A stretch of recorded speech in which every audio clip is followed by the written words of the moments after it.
Hello everyone! Today in Little House in the Big Woods we're reading Chapter 9.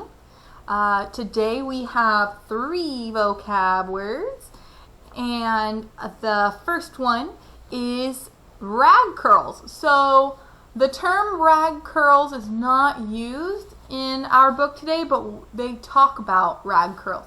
So rag curls, so do you think that they had really nice hair straighteners and curling irons back then? No, not really. When they wanted to curl their hair, they would either get a hot iron rod, stick it in the fire to warm it up, and then wrap their hair around it, and then be careful not to burn their hair off because it was so hot. So they did it that way. Or they did rag curls, which was the more normal way, and they mostly for little girls they did it, and well, regular people did it too, but little girls weren't going to have giant pieces of iron stuck close to their heads. So a rag curl, you'll hear them talk about it, is where they tie rags around in little strips of your hair and tie it when the rag is curled in your hair, and they tie it nice and straight. Not a super comfortable way to sleep, but when you wake up in the morning, your hair is beautiful and nice and curly. So rag curls is the first thing I want to talk about. The second thing is a muzzle. So in today's story, we talk about a fawn's muzzle. You know, of course a fawn is a baby deer, but when we say muzzle, we always think about the dog muzzles, the thing that keeps things from biting. But actually, in the beginning, a muzzle was just a word for the front part of its snout. The muzzle is like the nose area. It's the front part right here. Let's see, right there. Just the muzzle, just the front part. So that is a fawn's muzzle. And then the next one was a word I had no clue what it was. I had to look it up. But the word was galluses. Can you guess what a galluses is? What a gallus is? It's just, what are those things called? Suspenders. That's what I was thinking of.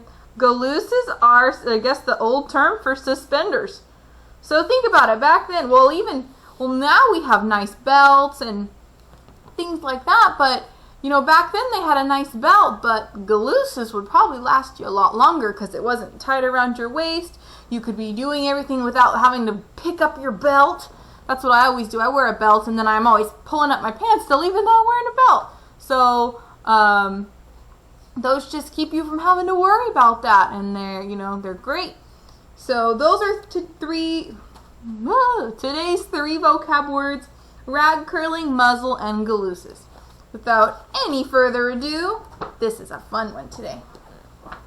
Going to town. Has Mary ever been to town, or Laura? No. After the sugar snow had gone, spring came. Birds sang in the leafing hazel bushes along the crooked rail fence. The grass grew green again, and the woods were full of wildflowers. Buttercups and violets, thimble flowers, and tiny starry grass flowers were everywhere. As soon as the days were warm, Laura and Mary begged to be allowed to run barefoot. At first they might only run out around the wood pile and back in their bare feet. Next day they could run farther, and soon their shoes were oiled and put away, and they ran barefoot all day long. Every night they had to wash their feet before they went to bed. Under the hems of their skirts, their ankles and their feet were as brown as their faces, dirty. They had playhouses under the 2 big oak trees in front of the house. Mary's playhouse was under Mary's tree, and Laura's playhouse was under Laura's tree. The soft grass made a green carpet for them.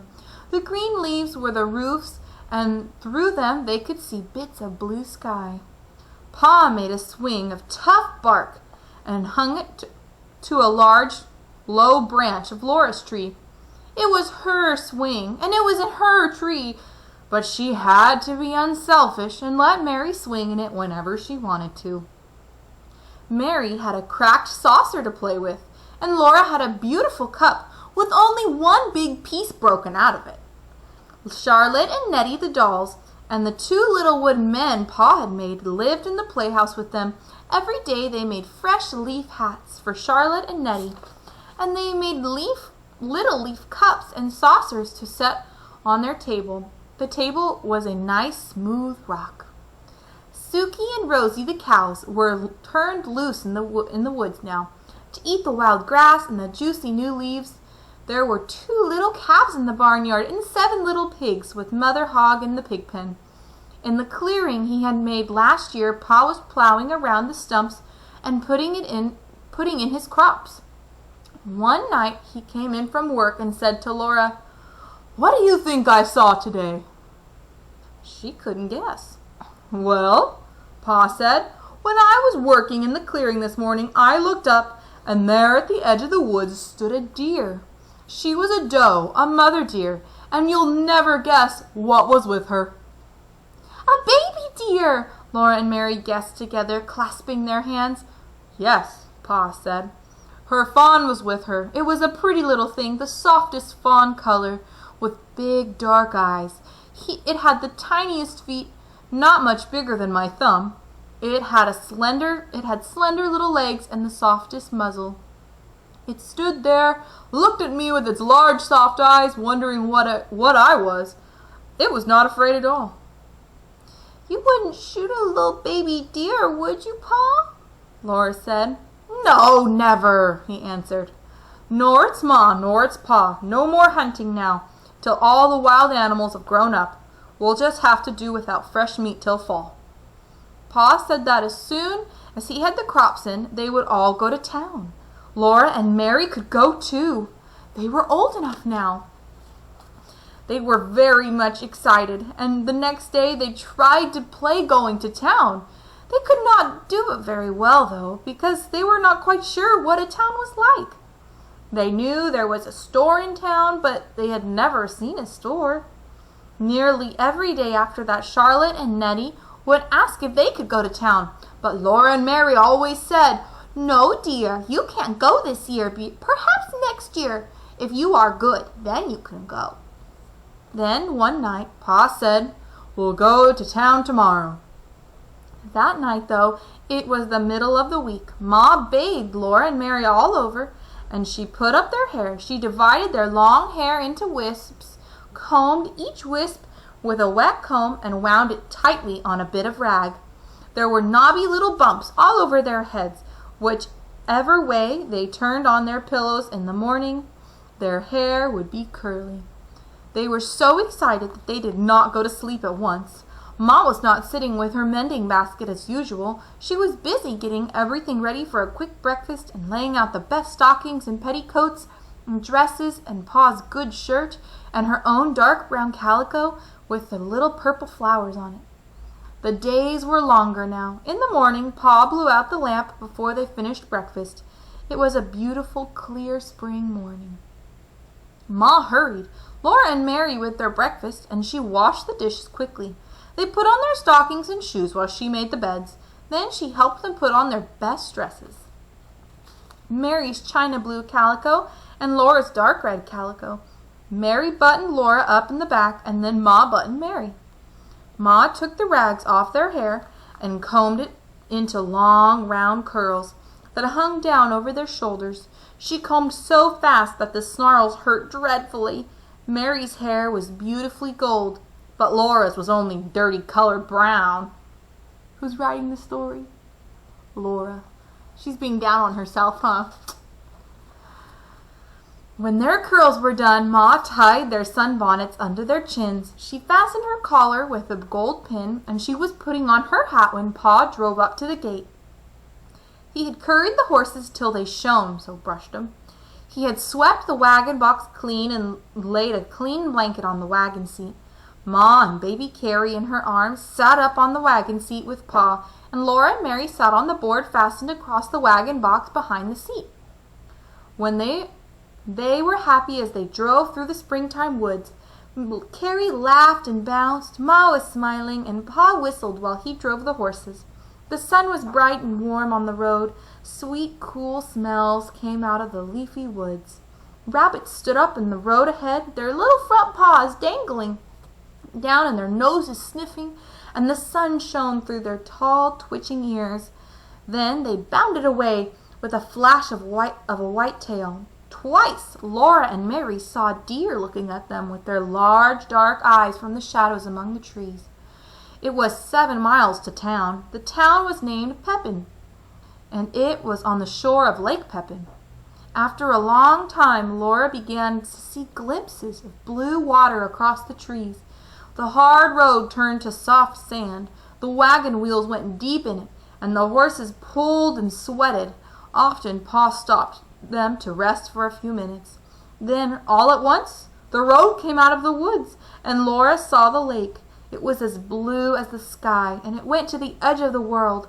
As far as she could see, there was nothing but flat blue water. Very far away, the sky and the water met, and there was a darker blue line. The sky was large overhead. Laura had never known that the sky was so big.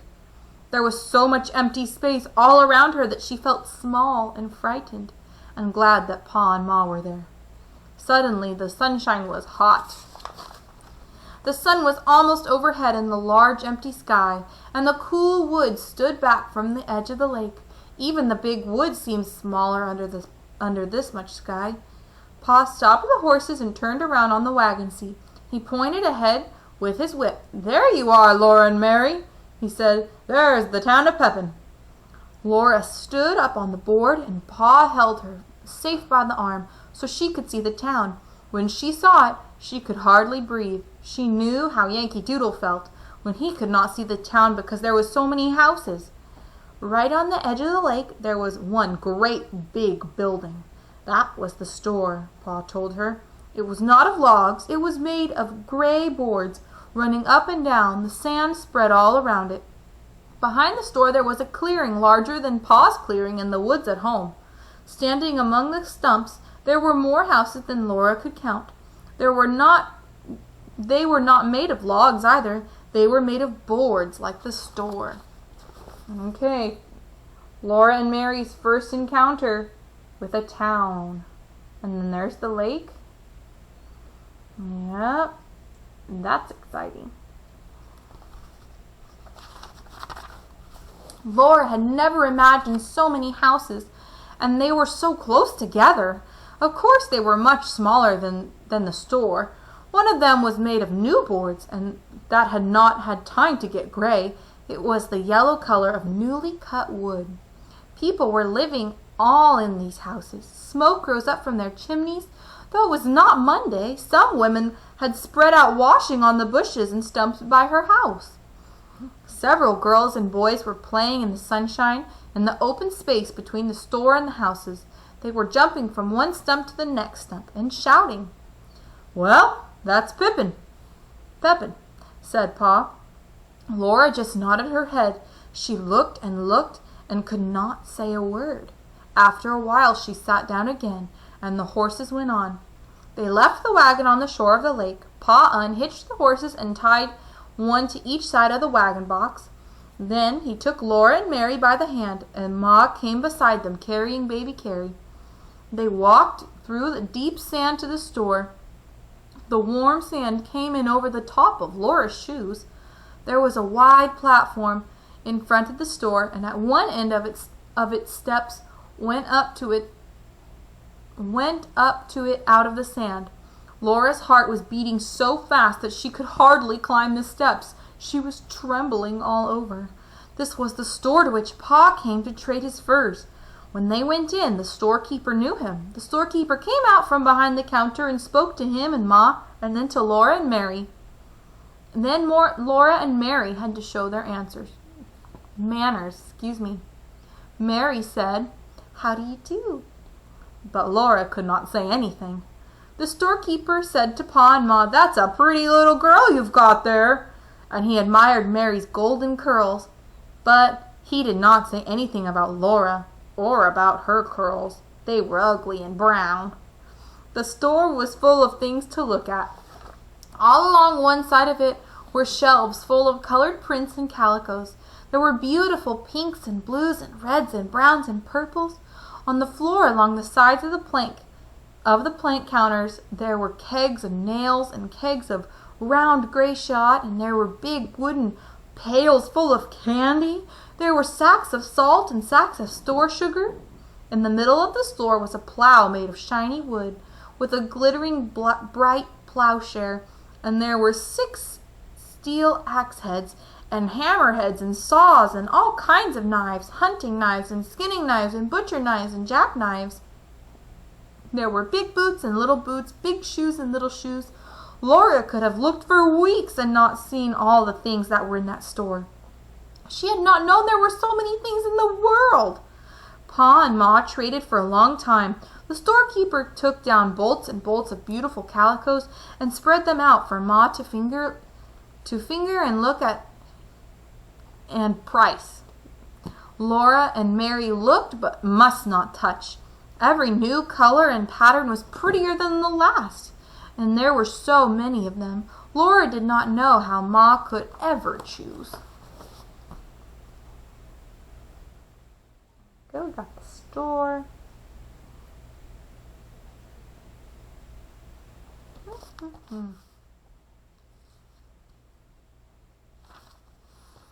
Ma chose 2 patterns of calico to make shirts for Pa and a piece of brown denim to make him a jumper.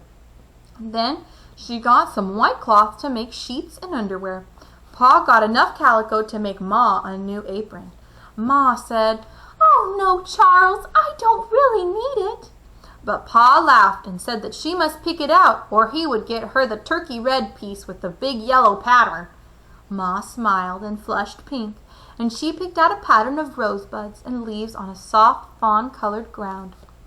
Then Pa got for himself a pair of galluses and some tobacco to smoke in his pipe, and Ma got a pound of tea and a little paper package of store sugar to have in the house when company came. It was a pale brown sugar, not dark brown like the maple sugar Ma used for every day.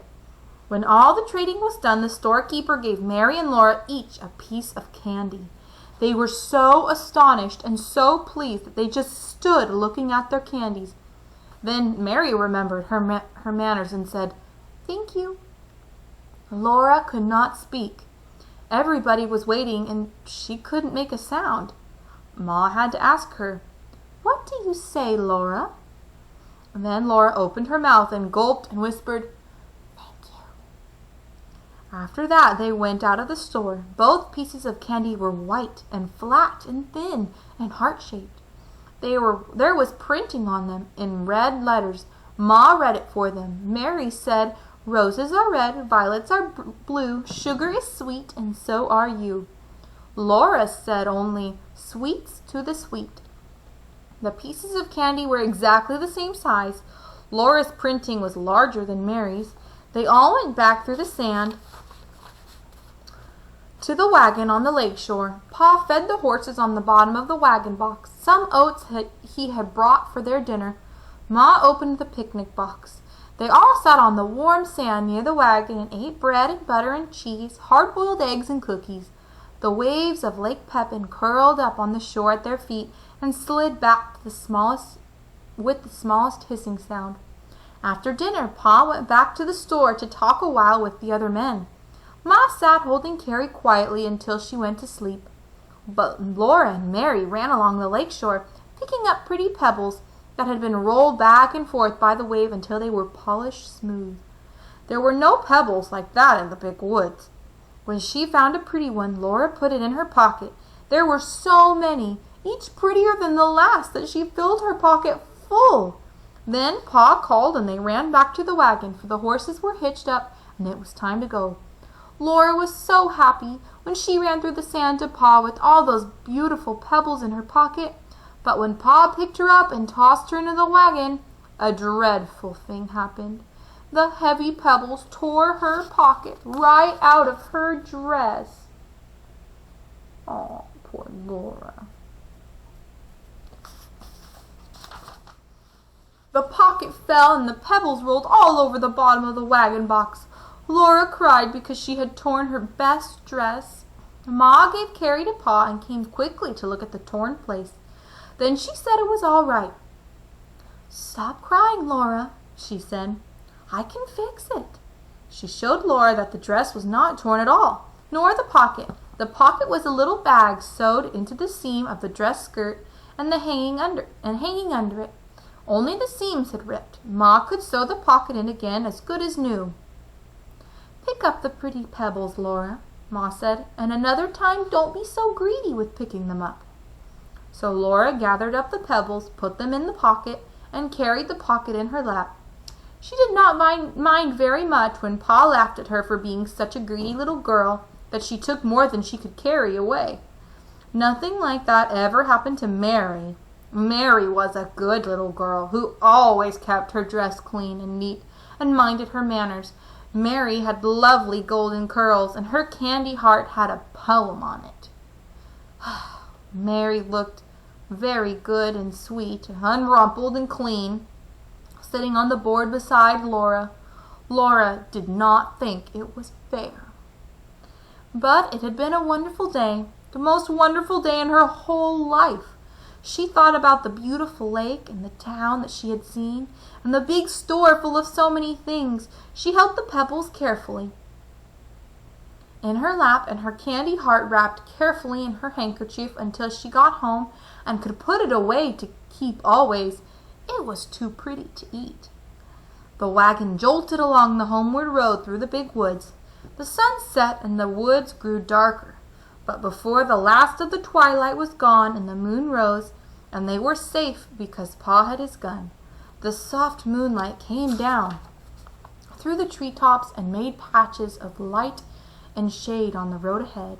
The horses' hooves made a cheerful clippity-clop. Laura and Mary did not say anything because they were very tired, and Ma sat silently holding baby Carrie, sleeping in her arms, but Pa sang softly, "Mid pleasures and palaces, though we may roam, but it is ever so humble, there's no place like home."